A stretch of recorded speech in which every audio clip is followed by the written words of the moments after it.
Titled Parents Made Everything About My Spoiled Sister. Now they've learned their lesson. I'm 18 this year and fairly recently on my own from my parents.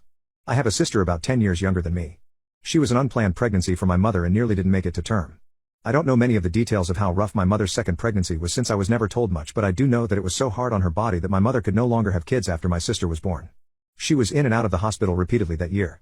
My mother almost didn't survive the birth either. It made her and my father latch onto my little sister because she could have potentially never been born. And ever since then I felt like I was just the other kid in the house, except for when they needed me as a free babysitter. The level of favoritism my parents showed long-term has me believing they were genuinely sick in the head for not noticing exactly what it was doing to me. Starting with my 11th birthday, my parents wanted me to let my sister blow out my candles because she was 2 years old and cried at the sight of a birthday cake that wasn't hers. I didn't want to do it, but my parents forced me into it. They relit the candles for me to do it again after her, but the moment felt completely ruined. The same thing happened the next year, and the year after that, and so on and so forth. They just kept forcing it until it became the norm. My sister had to have presents on my birthdays as well.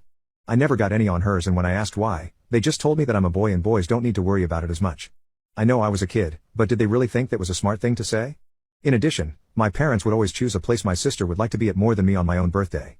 Eventually it became more like my sister was getting 2 birthdays a year and I got none. Beyond this, my parents made their entire lives revolve around my sister. If there's something I wanted to do, my sister had to want to do it too. Otherwise it was vetoed unless I could do it alone. I learned to just lock myself in my room with my video games because they didn't seem to bother me there unless my sister wanted to come running in to annoy me. I eventually put a lock on the door just to keep her out. My parents wanted me to remove it, but I freaked out because I was an angry teenager who was tired of being intruded on at any given time. My sister came running in more than once when I had no clothes on and my parents were upset at me for being naked, in my own room. When I pointed out how ludicrous that was, they withdrew their objection and just let me keep the lock. My sister developed quite the princess complex because of how she was being spoiled on a daily basis. She was very demanding, so I stayed away from her as much as I possibly could. I would use whatever excuse I could to not have to deal with her, even if I had to make stuff up just to have time to myself. My parents hired a teen girl babysitter and I got more personal time. Then the babysitter quit because my sister wouldn't listen to her and my parents tried to keep from paying her by saying she did a bad job. The girl got some other people involved and my parents finally paid her what they owed her. Then they hired another girl to babysit on the regular and this one stayed, but my parents still made it clear that I was to be watching my sister any day I had free. I went out of my way to keep busy at my part-time job if I could. My sister treated me as her personal butler and ordered me around. She even had a stupid nickname for me she wouldn't stop using. If I didn't give her everything she wanted, she'd cry and call our parents, and then I'd be in trouble for mistreating her. We had many massive arguments because of this. And after I refused to yield any more, my relationship with my parents devolved into barely any words spoken between us for some time. And yet during my high school graduation they had the nerve to brag to other parents that they were the reason I worked so hard. Well, they weren't wrong, but the reason they were thinking of was not the one that actually happened. I worked hard just biding my time for when I'd be free. But my parents acted like they'd done so much. They didn't even ask me about school until parent-teacher conferences came up. I graduated with a B and C average. And after my graduation my parents just took me to some place where my sister would always have more fun than me, even though the trip was supposed to be for me. On my 18th birthday in July though, things really boiled to the surface. Even though it was my 18th, it didn't feel like it was about me at all. I hoped to God that we were going to my favorite restaurant for once, but no, they had the party at the local knockoff Chuck E. Cheese, which is the only place like it nearby to us. So it was the de facto celebratory destination whenever anything big was achieved, including my high school graduation. I did say it was a place my sister would enjoy more than me. I was surrounded by kids half my age having parties and I was so bored with nothing to do but eat mediocre pizza and play claw machines and dated arcade games for tickets for cheaply made prizes that brought me no joy. Then when it was time for cake, my parents came out with one that was pink with white flowers on it. Sure, it had my name on it, but it was very obviously not a boy's cake, and there were only 10 candles. My parents lit the candles and set it right in front of my sister to blow out. That's when it finally happened. I just had this mental moment of all the pent-up hate mentally flashing before me, and then I just started ugly crying. I, an 18-year-old boy, was crying in front of the whole family. Everyone was so shocked that time seemed to just freeze. I got up and all of the stuff I'd been holding in for the past 8 years just spilled out. Like word vomit, and I screamed at my parents for everything they'd done, for not loving me, for treating me like a dog, and for making everything about my sister. The entire family got to witness this event, and when it was finally over I just walked outside to sit by the family car.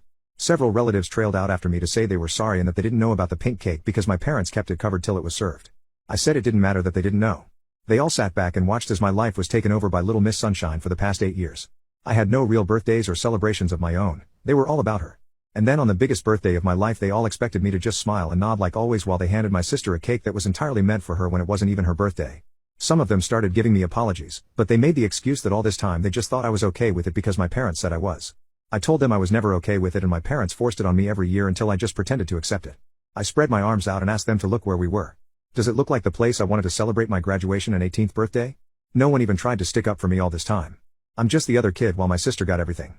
I didn't even get to have any of my friends there because my parents stopped letting me invite them long ago after they tried to voice their opinions over my sister getting to blow out my candles.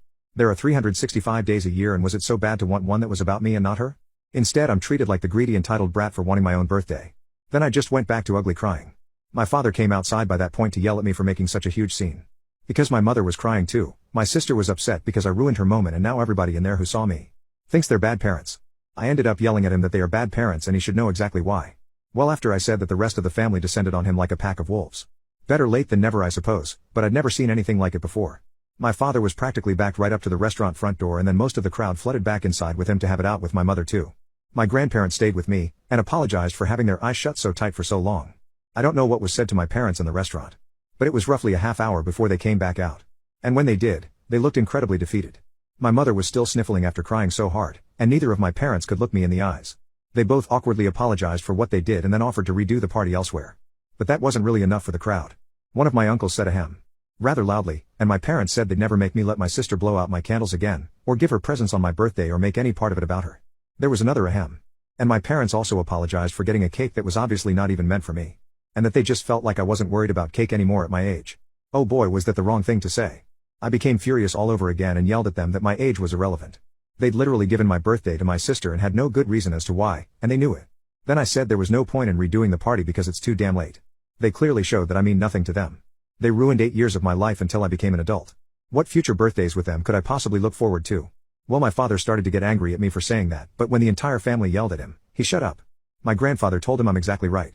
And there is no possible way they can undo the damage done now. He said my parents were awful people who played favorites and treated me like a black sheep ever since my sister was born.